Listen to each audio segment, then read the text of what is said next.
जितने भी पार्टिसिपेंट्स यहाँ पर आए हुए हैं उनको भी मेरी तरफ से शुभकामनाएं कि आज वो यहाँ से ज्वाइनिंग लेटर लेकर के जाएं। एक श्री आनंद पांडे स्वयं हैं और एक मैं स्वयं हूँ, क्योंकि कभी एक सामान्य परिवार में जन्म हुआ, उसके बाद गवर्नमेंट के कॉलेज और स्कूल से पढ़ाई की, उसके बाद किसी विशेष कोचिंग में एडमिशन नहीं लिया,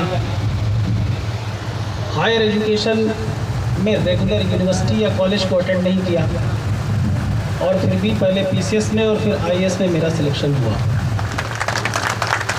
और आईएएस में न केवल सिलेक्शन हुआ बल्कि हिंदी माध्यम से फर्स्ट रैंक ऑल इंडिया भी प्राप्त की मैंने।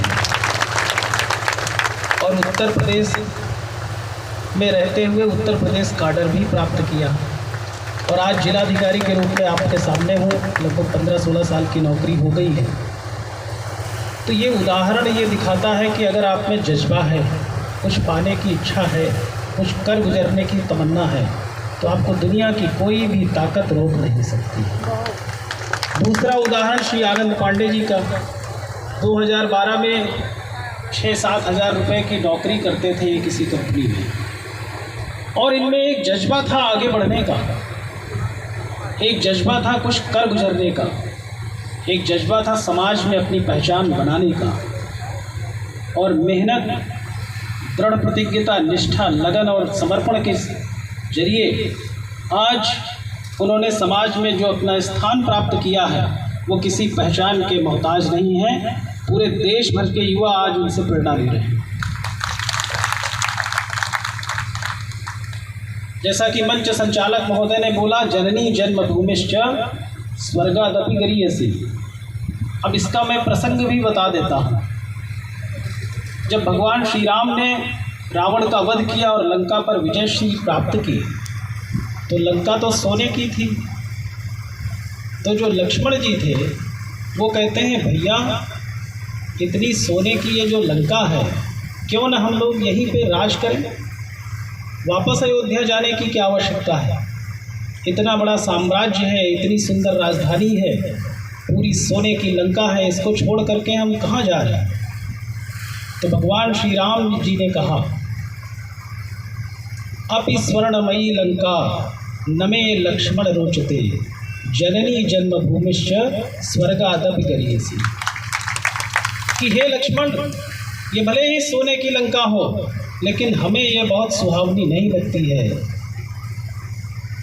जहाँ तक बात है जन्मभूमि की, तो उसके आगे अगर कोई स्वर्ग जाने को भी कहे तो मैं उसके लिए मना कर दूँगा। मतलब जो जननी और जन्मभूमि है उसका जो स्थान है वो स्वर्ग से भी ऊपर है। सबसे बड़ी बात यही है कि बहुत सारे लोग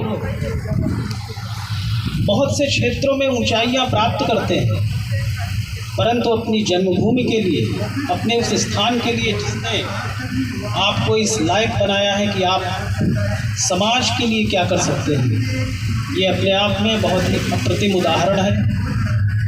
और इसका प्रारंभ इन्होंने किया था, भगवान की कथा इन्होंने परानुपुर में कराई थी, जिसका उल्लेख भी इन्होंने किया।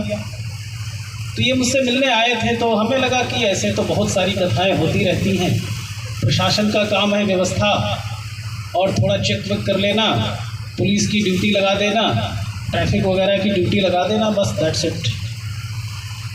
लेकिन उस कथा के माध्यम से इन्होंने जिस तरीके से पूरे क्षेत्र की जनता को और सनातनी हिंदुओं को जोड़ा, वो अपने आप में बहुत ही उल्लेखनीय उदाहरण है। ये दिखाता है कि एक कथा ऐसा माध्यम हो सकती है जो समस्त क्षेत्रवासियों को ही नहीं, समस्त प्रदेशवासियों को नहीं, समस्त देशवासियों को ही नहीं, बल्कि पूरी विश्व और मानवता को एक सूत्र में आबद्ध कर सकती है। आप लोग यकीन नहीं करेंगे कि उस कथा में इनसे मिलने के लिए, और महाराज जी जो कथा वाचन कर रहे थे उसके लिए मुझे रोज़ 20 फोन आते थे। और मैं अपने पीआरओ साहब से बोलता था कि भाई जो आयोजक हैं इनको ज़रा बता दीजिएगा कि ये आज कथा में सहभागिता करेंगे। इनकी मुलाकात करा देना और महाराज जी से भी इनकी मुलाकात करा देना।